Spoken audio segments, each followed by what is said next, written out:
Hello everyone. Welcome to AP Physics 1 review for Unit 1 of AP Physics 1, Kinematics. Today in this video, I'll be covering basic translational motion in one dimension and projectile motion in two dimensions.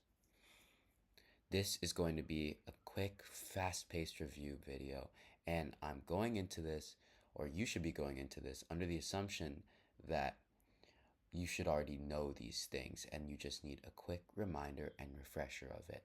So we're not going to be going into in-depth of problem solving and just the derivations in general. You're just going to get what you need and what you need to be reminded on for the AP Physics 1 exam in May. So let's get on with it. First up, the basic quantities for position. There's time, which is also essential for the quantity for motion, represented by the variable t. Its SI units are the seconds, represented by the letter S, and there's no mathematical definition. There's position, represented by the variable x or y, depending on the plane of motion you're observing. And then there's the units is the meter. Then there's displacement, represented by usually delta x, but sometimes the letter s, but just remember delta x. The SI units for displacement are the meters, and the mathematical definition is x final minus x initial is equal to displacement. Position and time are both scalar quantities, which means they only have magnitude but no direction. Displacement, however, is a vector quantity, meaning it is represented with both magnitude and direction. Now let's move on to the basic quantities for motion. First up, we have speed, represented by the variable v. Its SI units are meters per second, and its mathematical definition is delta x over delta t, or displacement over change in time. Speed is a scalar quantity, meaning it only has magnitude.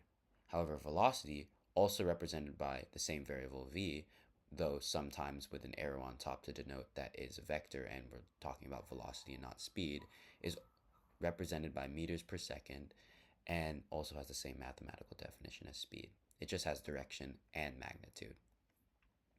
Then we have acceleration, denoted by the variable a. Its SI units are meters per second squared, and the mathematical definition is delta v over delta t, or change in velocity over change in time. These are just all the quantities you need to know for kinematics in AP Physics 1. So here are the big five kinematics equations that you're basically going to be using to solve all of your kinematics problems. You're going to be manipulating these, deriving expressions from these, solving for quantities in these. These are just all the ones you need to know. These are known as the big five. So equation 1 is delta x equals v times t, where the line on v just denotes average velocity.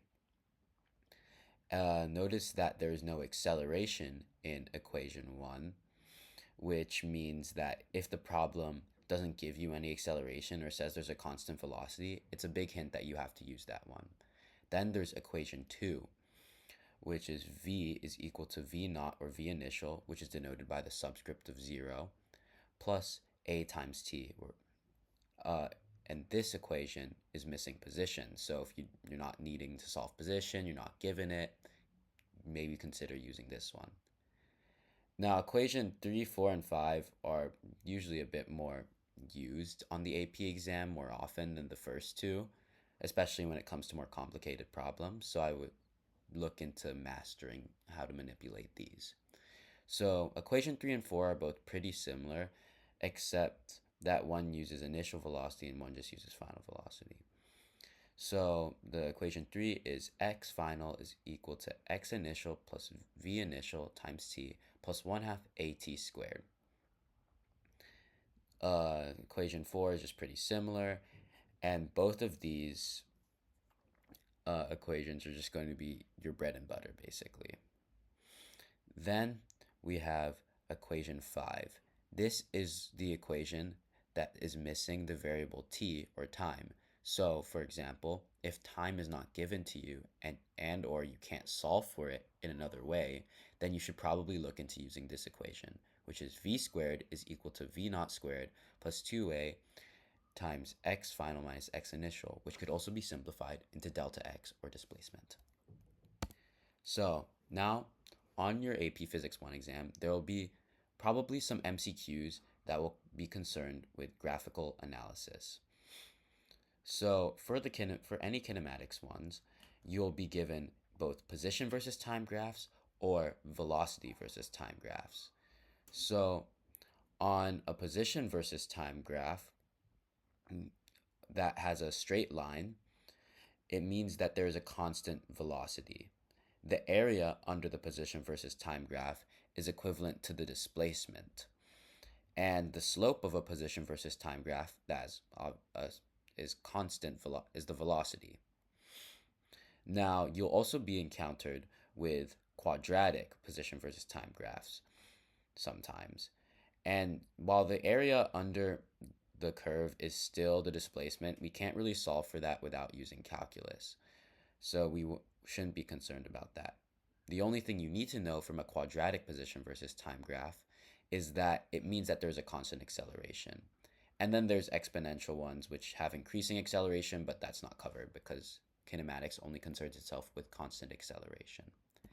Then there's also velocity versus time graphs. The positive slope on the velocity versus time graph is equivalent to the acceleration.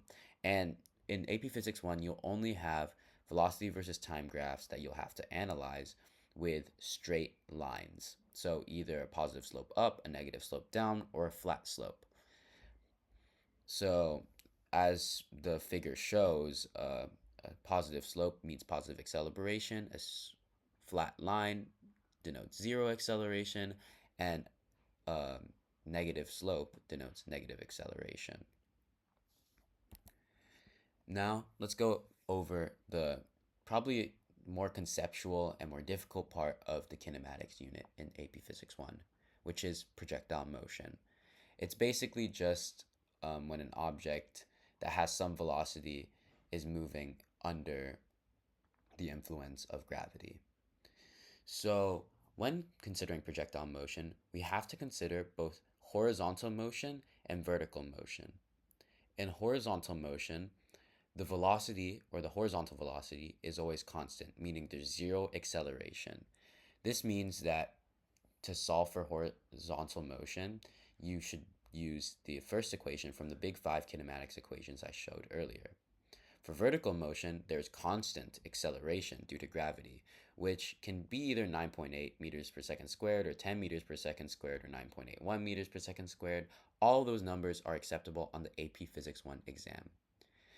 For this one, it's a bit harder to decide which equation to use because all of the four other equations in the big five can be applicable in different scenarios. But as explained, you'll know based on the problem what you're given, what you're solving for, etc.